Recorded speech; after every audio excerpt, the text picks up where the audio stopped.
ಕುಮಾರಣ್ಣವ್ರನ್ನ ರಣಯಡಿ ಅಂತೀರಿ. ರಣಯಡಿ ನೀವು. ಚುನಾವಣೆ ಅನೌನ್ಸ್ ಆಗಿ ನಾಮಿನೇಷನ್ ಫೈಲ್ ಮಾಡೋದು 2 ದಿನ ಅನ್ನಂಗೆ ಒಡೋಗಿ ಯುದ್ಧ ಮಾಡ್ತೀನಿ ಅಂತ ನಿಂತಿದ್ದಂಥ ಗಿರಾಕಿ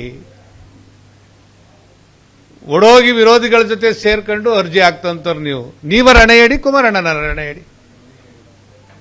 ಸ್ವಲ್ಪ ಗೌರವ ಇಟ್ಕೊಂಡು ಮಾತಾಡಬೇಕು ಮಾತಾಡುವಂಥದ್ದನ್ನ. ಈ ರಾಜ್ಯದ ಜನ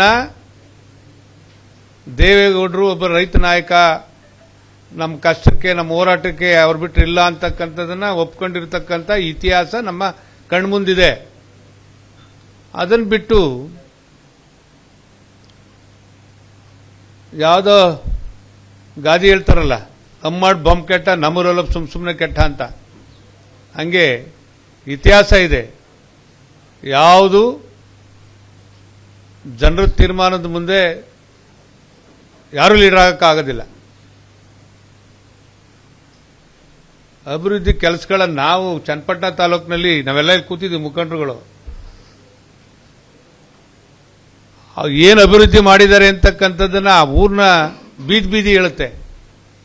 ನಾವು ಯಾವ ಎಕ್ಸ್ಟೆನ್ಷನ್ಗೆ ಬಂದಿದ್ದೀವಿ, ಇಷ್ಟು ಚೆನ್ನಾಗಿ ಕಾಂಕ್ರೀಟ್ ರೋಡ್ಗಳು, ರಸ್ತೆಗಳು ವ್ಯವಸ್ಥಿತವಾಗಿ ಮಾಡಿದ್ದಾರೆ ಅಂತಕ್ಕಂಥದ್ದು ಜನ ಹೇಳ್ತಾ ಇದ್ರು. ಇಲ್ಲೆಲ್ಲೋ ಈಗ ದೇವೇಗೌಡರ ಕುಟುಂಬವನ್ನ ನಿಂದಿಸ್ಬಿಟ್ರೆ ನಮಗೆ ಗೂಟದ ಕಾರ್ ಸಿಗುತ್ತೆ, ಇನ್ನೇನೋ ಮಾಡ್ತಾರೆ ಅಂತ ಪಾಪ ಭ್ರಮೆ ನಿಮಗಿದೆ. ನೀವು ಹೋಗಿರ್ತಕ್ಕಂಥದ್ದು ಎಂಥ ದೊಡ್ಡ ಹುತ್ತ ಅಂತಕ್ಕಂಥದ್ದನ್ನು ಅರ್ಥಕೋಬೇಕು. ಅಲ್ಲಿ ಘಟಸರ್ಪಗಳು ನಿಮ್ಮನ್ನ ಈಚೆಗೆ ಕೆಮ್ಮದಂಗೆ ಇಟ್ಕೋತಾರೆ. ನೋಡ್ತಾರೆ ಮುಂದಿನ ದಿನಗಳಲ್ಲಿ ನಿಮ್ಮ ಬಂಡವಾಳ ಗೊತ್ತಾಗುತ್ತೆ.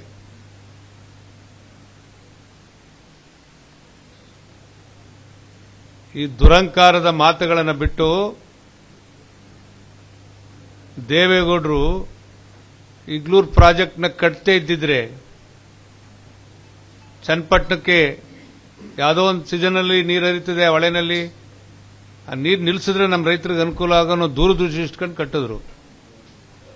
ಅಲ್ಲಿಂದ ಯಾವುದೋ ಒಂದು 17 ಕೆರೆ ನೀರು ತುಂಬಿಸ್ಬಿಟ್ಟು ನಾನೇ ಭಗೀರಥ ಅಂದ್ರೆ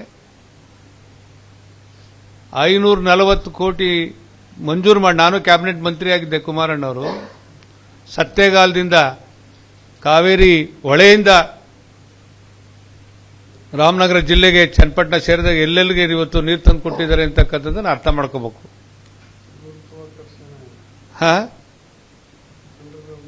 ಅದೇ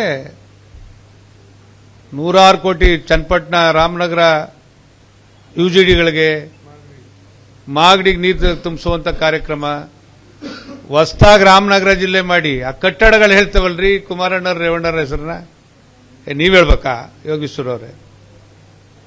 ಇದೆಲ್ಲ ಗೌರವವಲ್ಲ.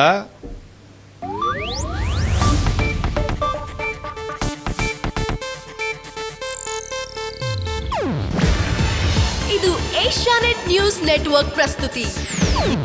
ನೀವು ನೋಡ್ತಿದ್ದೀರಾ ಏಷ್ಯಾನೆಟ್ ಸುವರ್ಣ ನ್ಯೂಸ್.